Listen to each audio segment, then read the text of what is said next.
triage systems for especially for high risk cases. Again, here's the most common situation we had on some years ago, tracking patients to see if they have fever or no fever, so high suspicion of to have some kind of infection or COVID, stuff like that. And this could be with a portable system or no portable system, but it's a fast triage. Okay, not okay, there's something wrong here. Could be for 25 fever, but could be 25 infections without fever. I have a publication about that you use in 5 countries, Brazil, Mexico, United States, Netherlands, and Lebanon on that time with 100,000 people screened by this way, and we identify many people with infection without fever. I leave the paper on our group for you to consultation and read this interesting paper. And teleconsultation. Teleconsultation, it means that you can talk with the patient in real time. So we don't need all the time send the image to a center. We can do this in real time. Imagine me here talking with a patient of you there with you, and you doing the image in real time, and I seeing the image, and we both discussing what has happened or discussing with patient or asking more about the patient, what is happening, what's the problem, in the same time. It's very interesting, like a teleconsultation, okay? In real time. It's a very interesting. I believe this is good for complex cases, very complex, very difficult cases. So the patient will understand that he have approach of 2 specialists, could be more specialists. We can put everybody here discussing with one patient in real time, and Cidalia on the Brazil doing the imaging, and everybody here discussing. But sure, we need that patient authorized, that patient must to understand what we're doing. It's possible. We have a law for that. We have a protocol for that. Let's return here for the basic accuracy exams. For more accuracy is better non-portable equipments, and when you can prepare better the patient for the exams and prepare a report or a second look report in a non-urgent situation, and follow up the evaluation of the patients for disease progression or treatment efficacy or new diagnosis, follow up. And this is very good, and is interesting because here the report must go to an electronic medical record. Remember the EMRs, so the report must go to a kind of electronic medical record. It's not just a paper, not just a picture. It must go inside the information for the patient for all his time. And actually, we are avoiding to print. Most of the time we doing digital approach. And here is where we have our star or news, the AI models trained on extensive data sets, as I showed before. So the information actually, and most of service of telemedicine are working on this direction, not only to facilitate the reports by telemedicine or teleconsultation, but nowadays the focus is on AI models, training the data, comparing the data with big data of other patient lake data, and doing AI integration. So there are algorithms that use a neural network, so you have a lot of layers, and these layers will find to which is the most common situation on this, what this represents. So it's very complicated. Some systems have 30 layers, other have 50 layers, other have 100 layers. So a lot of layers is more complex, but depends of case, you have many layers. But all AI integration and also deep learning. What means deep learning? If you reply to the system that it's wrong the answer here, he understand, oh, it's wrong. Okay, the next time I will try to remember. The system will remember, because we human beings, we forget, but the system will remember. Also, when you say, the case I did yesterday that we are suspicion of breast cancer is confirmed. So you put on the system, oh, that case is really a breast cancer. So he will remember when comes some similar images, some similar case, not image, but the image, the age, the information, the complaints, blah, blah, blah, blah. They sum all of this information. So we call this a deep learning system. So most clinics are using this with infrared images. So this is a reality, using AI models trained on extensive data sets. So it's possible today. It increased 87, 92% the sensitivity of a human being report. So you can have much more information that is really related with the patient complaints, and that can direct the patient to the right treatment.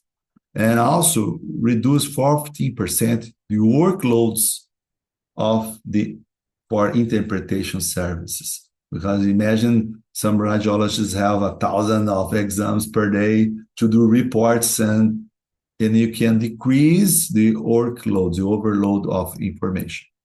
And why, and for what these systems helps? Here, the main points. Personalized patient care. Every report is totally different.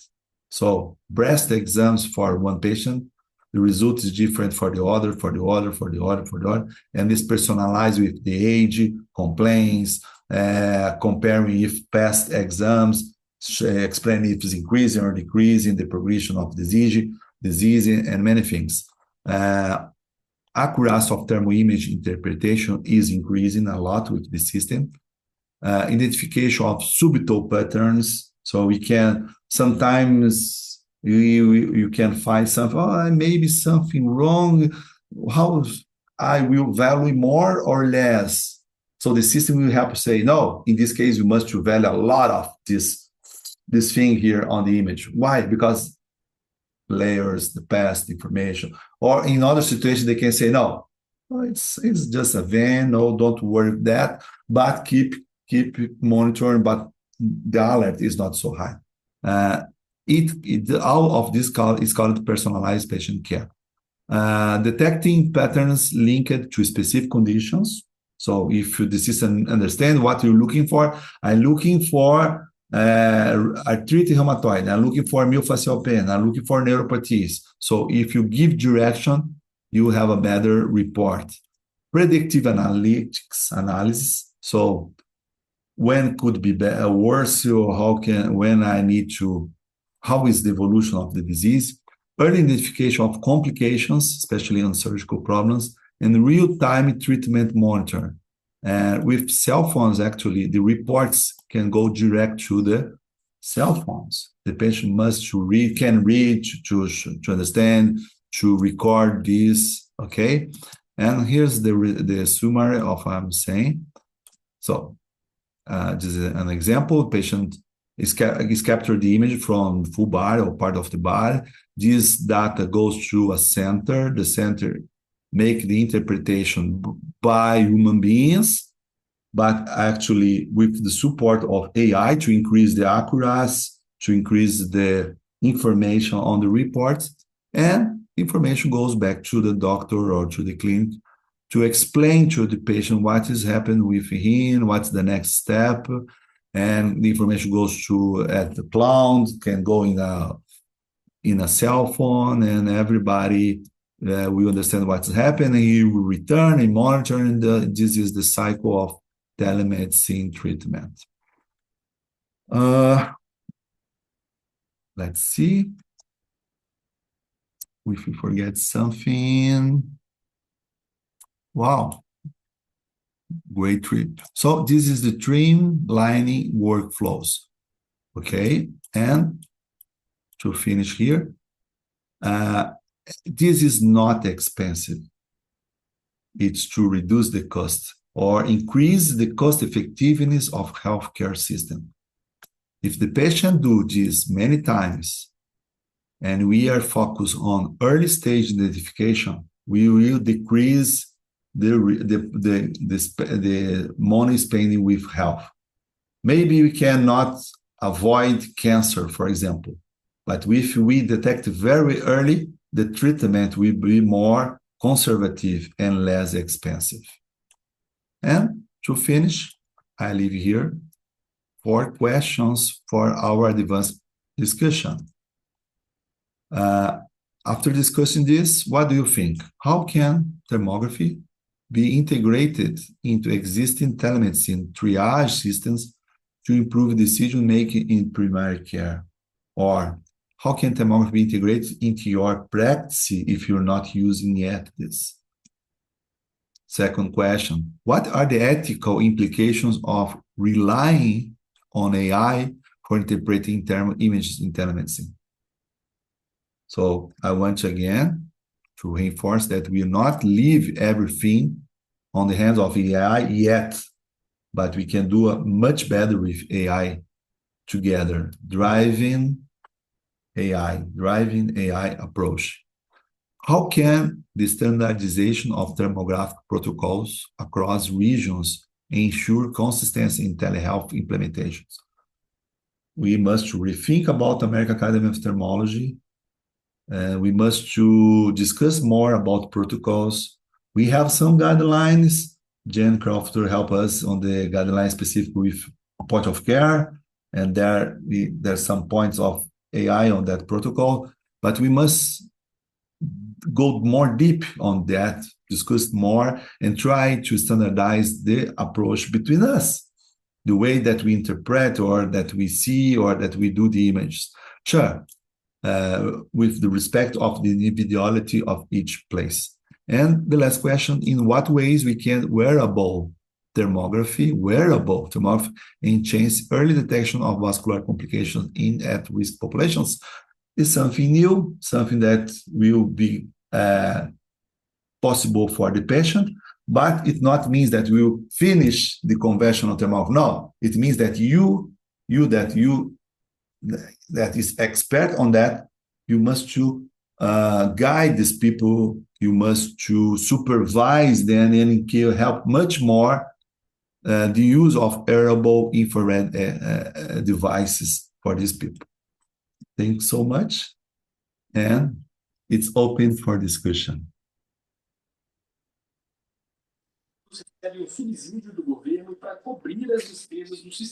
Hello. Any questions? Dr. Brioschi. Really, I mute you. Okay, thank you. Welcome, Shirley. Go ahead, Jen. Thank you so much.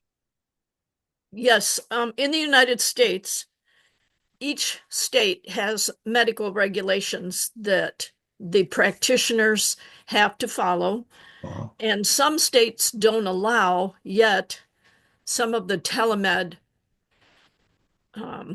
interpretations from outside of their state because that doctor does not have a license in that state to practice. So people need to check with their state medical regulations. I'm saying people, I'm meaning doctors, because they're the ones that are going to be held accountable under these regulations until telemed is expanded nationwide. And after COVID, there's many challenges to that limitation so that more doctors can share information across state lines. So because infrared is not a regulated modality at this time. We have a little bit of fluctuation, or shall I say, we can stretch the boundaries. But if you are a physician, you need to look at your state regs to make sure that you can interpret for people outside of your state. Okay, I complement what you're saying with some news, with some news that will help everybody here. Telemedicine is the right name and it means a broad approach. And but the problem is when you say medicine means, oh, it's a physician, only physician. Okay, telemedicine is specific for physician who must have a physician on the process, on the point, or the better is to have on the both points, caption and interpretation, because both are responsible for the results. But we must understand another concept, telehealth. Telehealth means that you can have a specific approach. You can have a telenurse approach. You can have a teleconsultation approach. So it not what this means. This means that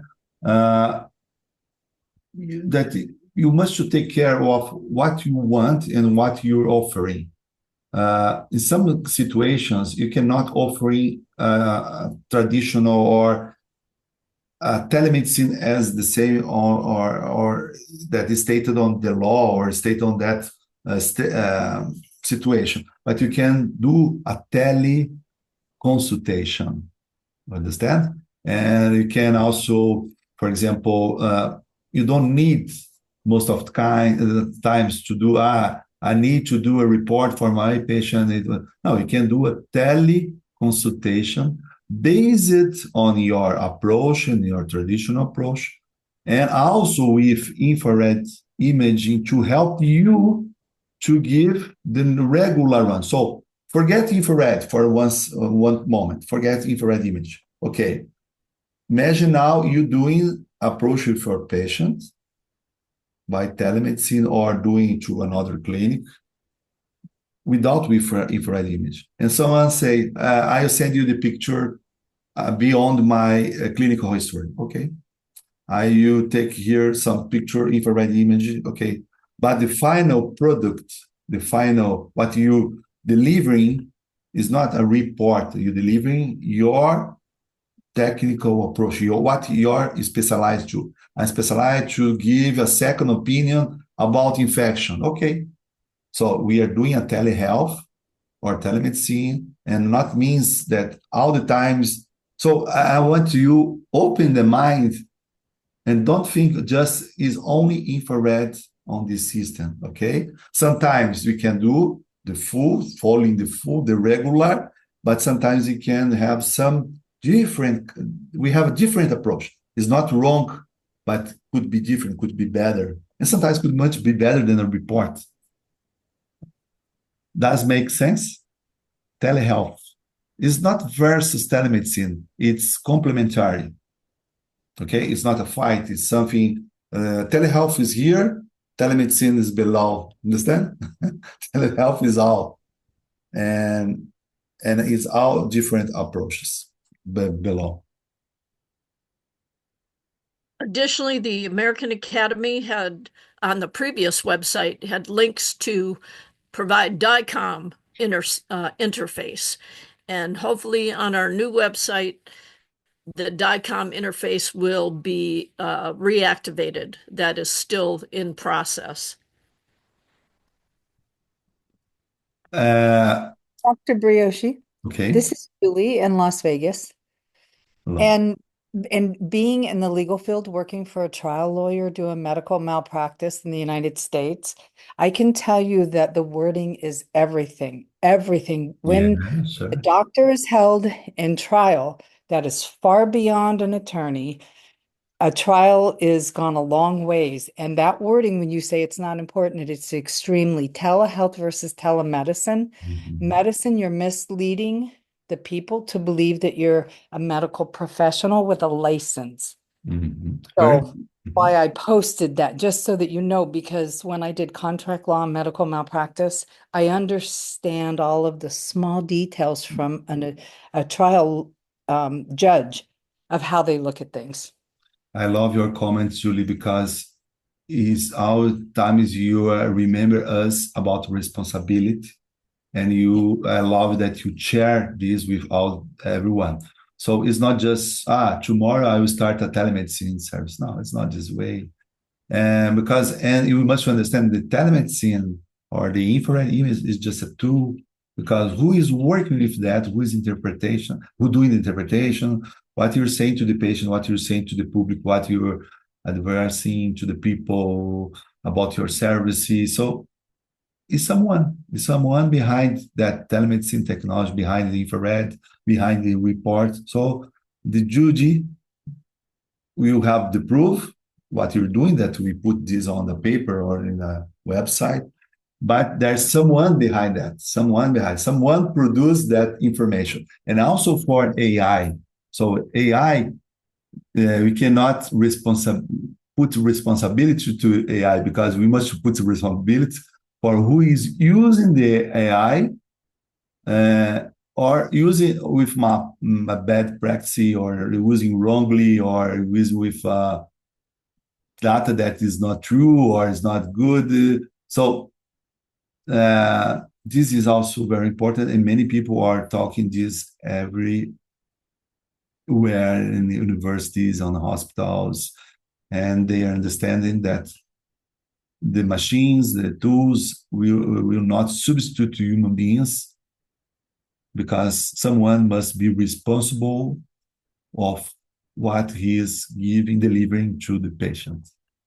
So don't be afraid, just looking your rights, just looking to be, to have accreditation, to have a board certification, to study the laws of your state, of your country, try to find other options. So if you cannot go on this way, which is the next option that I can go? What are the recommendations from the American Academy of Ophthalmology? What are the recommendations of my specialty association? What are the recommendations of the health minister of my country or my state?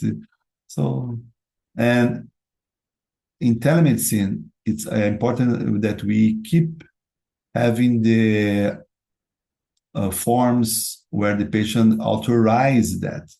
The patient must authorize that my data goes to another place to be reviewed, to be interpreted, and also with AI driving. So these things is important. It's not take off the responsibility, but becomes more strong your approach, and more professionalism, and more ethical with the patient. Did you like that presentation? Interesting topic. It's not a course. It's just for us to rethink about. And for the next Saturday, we have another topic. So each Saturday are different topics. Everyone here is invited to present. Also, to come as a speaker, just send me a private message. Also, people that will see this presentation on the internet, we are open here to listen you, to see if you want to if you have ideas, some comments, some controversial topics. We would love to open for you to present here on our Saturdays on medical minutes. And this year we will invite many specialists that from our world, many researchers, people that publish, and I will bring them here to discuss the results of their papers. So the newest things you'll find here in our Saturday meeting. Thank you so much for everyone, and have a good weekend. And let's see everyone next Saturday. And thank you for our sponsor, American Academy of Ophthalmology, to give the opportunity for free for everybody here to discuss about infrared image. And please follow us on YouTube channel, on your Facebook, on Instagram, and you will see on the next weeks many different posts of different topics, and it's very important that you reply, that you have engagement with the topics, because by this way, with your feedback, with your reply, not say that I like, but or say that I don't like, but say why do you like, why you don't like, what's your opinion. It'd be better for us to have this feedback and bring to here on Saturday or in a new post for everyone. Okay, thanks so much and good Thank weekend, you very much. everybody. Very good. See you. Okay, we can talk.